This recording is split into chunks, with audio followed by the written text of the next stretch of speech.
কথা আমি তো বলতে যদি ভিডিও দেখি না বাবা না এটা তো সকলে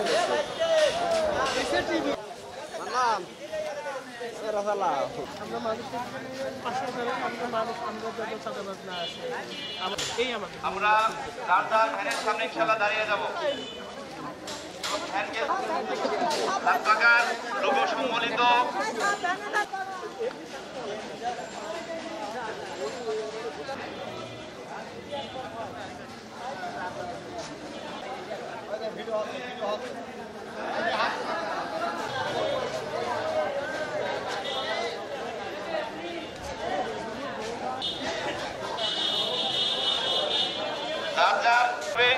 দাঁড়িয়ে যাই। এই ভ্যানের গেঞ্জি রাখতেছো কেন? হাতে হাতে দাও। আমরা সকলে ইনশাআল্লাহ ধীরে স্থির হবে।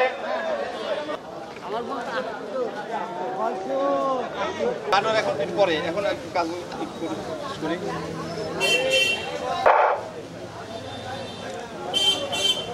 সম্মানিত করে আমরা আওয়াজ না করি, সবাই দিকে একটু খেয়াল করবো।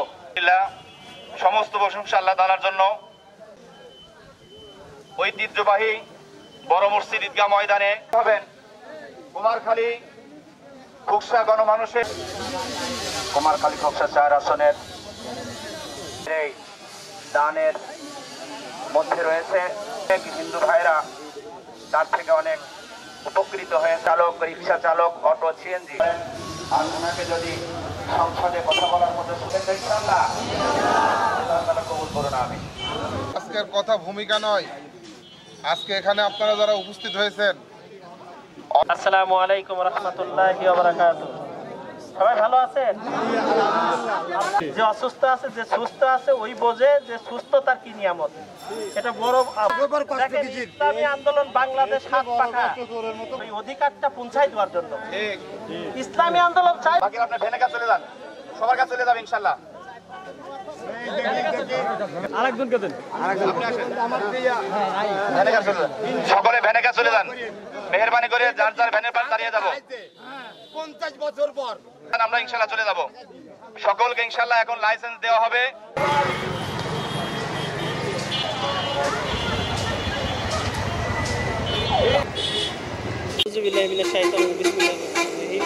আসলে আমরা আজকে কয়েকশো ভ্যানের লাইসেন্স করে দিয়েছি এবং এই কার্যক্রম আমরা চেষ্টা করবো ইনশাল্লাহ অব্যাহত রাখার জন্য।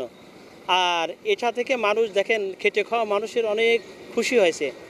সামান্য উপহার হলেও তারপরেও মানুষ অনেক আনন্দিত এবং খুশি যে এরকম মানুষ আসলে পাশে একজনের পাশে একজন থাকবে, এটা প্রত্যেকেরই থাকা উচিত আমি মনে করি।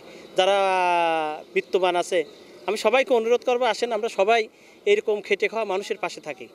আসলে কুষ্টিয়া খুকসা কুমারখালী 4 আসনের জন্য বার্তা হলো আমার একটাই, আমি প্রত্যেকবারই বলতেছি, খুকসা কুমারখালীর জনগণ হবে এবার এমপি, আর এমপি হবে খাদেম ইনশাআল্লাহ।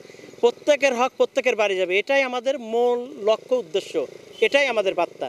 এটাই আপনাদের মাধ্যমে আমি সাংবাদিকদেরকে ধন্যবাদ জানাই।